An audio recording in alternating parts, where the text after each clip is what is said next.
Hey everybody, welcome back to Horseshoe Mountain Ranch. We're down here at the new farm again today. I say we, me, and going to do a little fencing. But see what we got last week, a shipping container. Now we got a little more room to put some more stuff.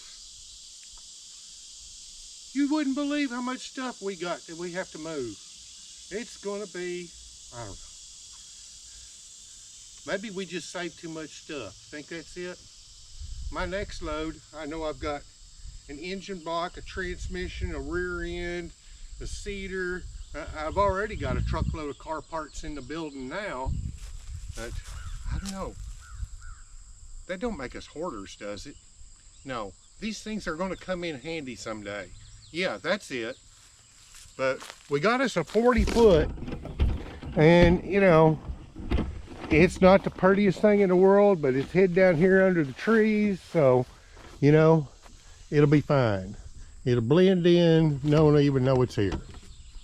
And the weird thing was a week ago today, they were supposed to bring it, and the dude blew up the engine in the truck on the way here. He was halfway here, I was almost here, and he calls up, "I'm on the side of the road with the motor blowed up in my Freightliner." Oh, geez. Boss says it'll be 2 hours before he can get me another truck. Well, 2 ended up being about 6. I sat here and sat here and sat here. He didn't get here till 10 o'clock at night. And of course I had to drive him down here and show him the obstacles and all that and where you wanted it. And the cocky little rascal got it in here on the first try. I was surprised. He didn't hit anything, because I mean, we had a couple obstacles. I mean, we had a gas line sitting here and a septic tank clean out here, and right across the driveway is kind of swampy. You know, he'd have got stuck if he pulled the truck off in that, but he did all right. I mean, it was I was shocked. So it was 10:30 before I left here that night. So, you know, when you do the math, I got home at 1 o'clock in the morning. You know, when something that I should have been home by 3 o'clock, you know, it's that's just the way it goes sometimes. I guess our building went so perfect that this had to make up for it. Okay, so all right, the rest of the day I'm going to work on some fence.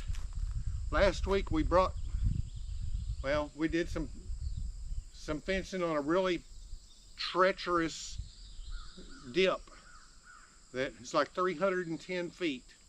And you know, when you pull that taut, I had come along on it, you get that top wire tight, the bottom's still loose, you know, and baggy. So I'm going to have to use the old hammer trick on it, but I got to get it all clipped first, and then I'll show you. So just hang loose. I'll catch back up in a minute. Okay guys, we're down here at the fence now. And last week we were doing good in a allotted time to get it standing up. And we got one clip on the top. And she's tight as a fiddle on top. But look how that bottom is bowed out big time. I mean, all along here, all the way up. I mean, it's pretty bad. But when you've got a dip like this, there's nothing else you can do. So I'm going to go ahead and clip it. Then I'm going to come back and do the hammer trick. And I'll show you the results of that. It's only going to be a minute for you, but it might be a couple hours for me. So we'll catch you in a few. Okay, well, it's been a little while later, and I've put clips on the fence 2/3 of the way down, and then come back and did the hammer trick. And I don't know how much y'all can see from here. Let me stand up on this stump. Much better. You know what? I just thought of something. If I can stand up on a stump that easy, a goat could stand up on that stump that easy. And he could hop right over the fence. I may have to do something about that. But anyway, I'm going to go get a drink, because it's sweltering out here already. I'm wringing wet. And Then I'm going to go show you another creative fence technique that you've probably never seen this one before. Just hang on.